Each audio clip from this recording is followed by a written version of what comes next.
Fake profile बनाकर ठगी का मामला सामने आया है। रमन सिंह का फेक प्रोफाइल बनाकर पैसे मांग रहे हैं। आपको बता दें कि फेसबुक पर फेक प्रोफाइल पर रमन सिंह ने कहा कि फेक प्रोफाइल में मेरे नाम से पैसा मांगा जा रहा है। फेक प्रोफाइल के छलावा मैसेज से बचें, फेक प्रोफाइल के ऑनलाइन ठगी से बचें, ये उन्होंने कहा है।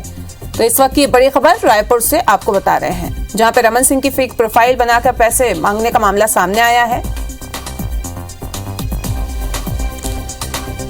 तो पूर्व सीएम रमन सिंह की फेक प्रोफाइल बनाकर ठगी का मामला सामने आया है और पैसे मांगे गए हैं। रमन सिंह की फेक प्रोफाइल बनाकर पैसे मांगे गए हैं। फेसबुक पे बनाई गई है ये प्रोफाइल। और आपको ये भी बता दें कि फेक प्रोफाइल पर पूर्व सीएम ने बयान भी दिया और उन्होंने कहा कि फेक प्रोफाइल के छलावा मैसेज से बचें। इसके साथ ही उन्होंने ये भी कहा कि फेक प्रोफाइल के ऑनलाइन ठगी से बचे रहें। जिस तरीके से हम देख रहे हैं कि ऑनलाइन ठगी का शिकार लगातार हो रहे हैं और अब पूर्व सीएम के नाम से बनाई गई है फेक प्रोफाइल।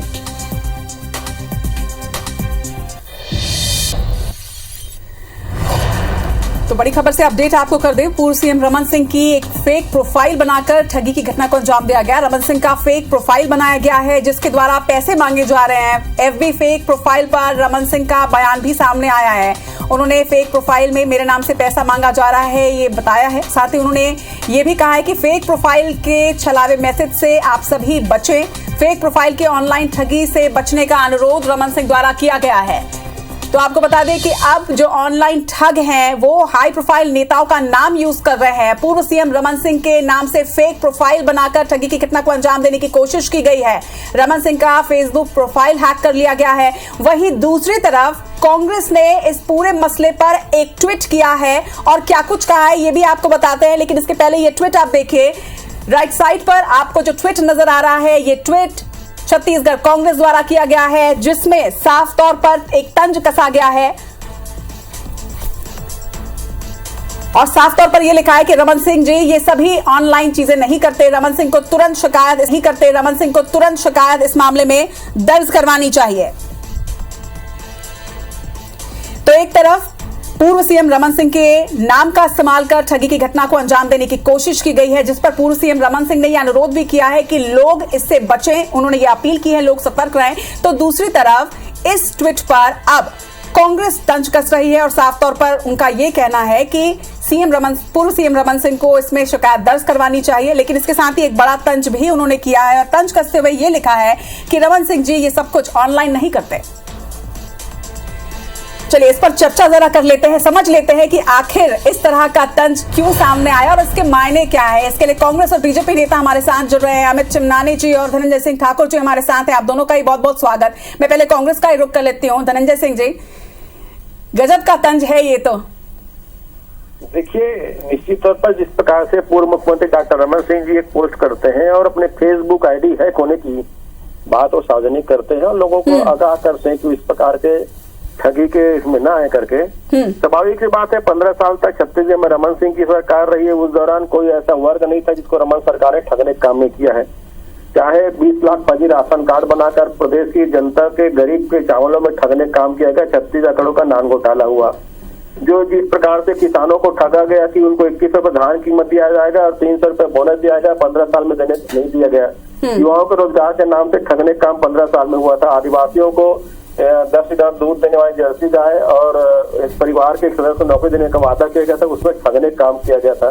तो 15 साल का कार्यकाल में ठगने का रहा है। इसलिए कांग्रेस पार्टी ने कहा कि रमन सिंह जी ऑनलाइन ठगी नहीं करते हैं, बल्कि इस प्रकार की घटनाओं को उनको शिकायत करना चाहिए, फायदा कराना चाहिए। चलिए, यार तो तंज के साथ बहुत सारे आरोप आपने लगा दिए हैं उन पर। चलिए इसका जवाब भी ले लेते हैं। हमारे साथ बीजेपी नेता अमित चिमनानी जी भी हैं।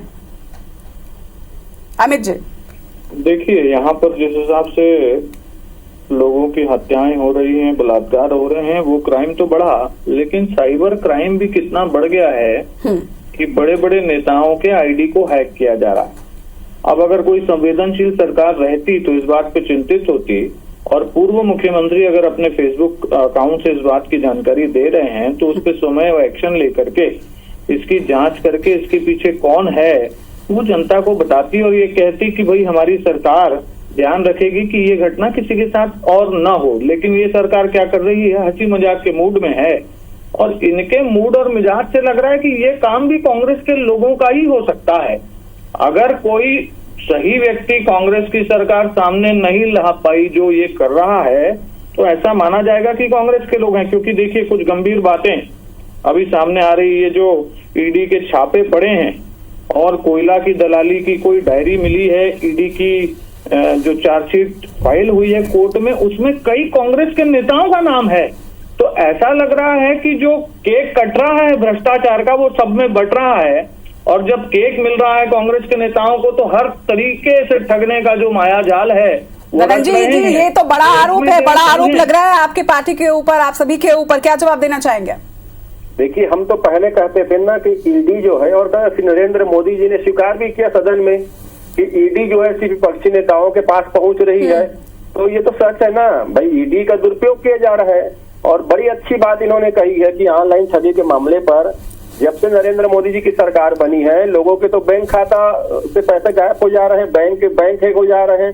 अभी क्या किया अडानी ने, 7 लाख करोड़ का जो घोटाला किया है, नरेंद्र मोदी जी उस घोटाले पर चर्चा नहीं कर पाए और इधर उधर की बात करते रहे। तो समझ में आता है ना, ये तो पूरे ठगने वाले लोग हैं, ठगना इनका काम है। और रमन सिंह जी तो कई बार ठग चुके हैं प्रदेश की जनता। तो अभी देखेंगे, बीच में आपको याद होगा कांग्रेस के फर्जी डॉक्यूमेंट तैयार करके रमन सिंह ने ठीक ठगने का काम किया था, जिसके खिलाफ FIR हुआ है। तो ये तो भारतीय जनता पार्टी चरित्र है। अमित मालवीय जी जो भारतीय जनता पार्टी के जो IT देखते हैं, उससे बड़ा एक्सपर्ट इस देश में कोई नहीं है IT के मामले में। तो रमन सिंह जी को तो FIR कराना चाहिए, और FIR कराने से रमन सिंह जी क्यों डर रहे? क्या उनको इस बात का डर है कि अगर वो FIR कराने जाएंगे तो घूम फिर के बीजेपी के IT सेल में कोई आदमी से गिरफ्तार होगा? चलिए, इस पूरे मामले में FIR होती है कि नहीं, वो FIR करवाते हैं कि नहीं, ये भी एक बड़ी चीज है। आप दोनों का बहुत बहुत शुक्रिया इस चर्चा में जुड़ने के लिए। ये तो बात हुई राजनीतिक बयानबाजी की, डिबेट की, लेकिन इसके इतर, अगर राजनीति के इतर हम इसे देखें तो वाकई में एक सतर्क करने वाली ये खबर है। क्योंकि अगर ऑनलाइन ठग अब हाई प्रोफाइल लोगों के नाम का इस्तेमाल करके आपको झांसे में लेने की कोशिश कर रहे हैं, तो यहाँ पर वाकई में आप सभी को सचेत और सावधान रहने की आवश्यकता है। और IBC 24 अपने तमाम दर्शकों से यही अपील करता है कि जब भी ऑनलाइन किसी भी तरह की ठगी का आपको अंदेशा हो तो आप IT सेल को इसकी इंफॉर्मेशन जरूर दें और खुद भी सतर्क और सावधान रहें और किसी भी तरह के ठग के झांसे में आने से बचें।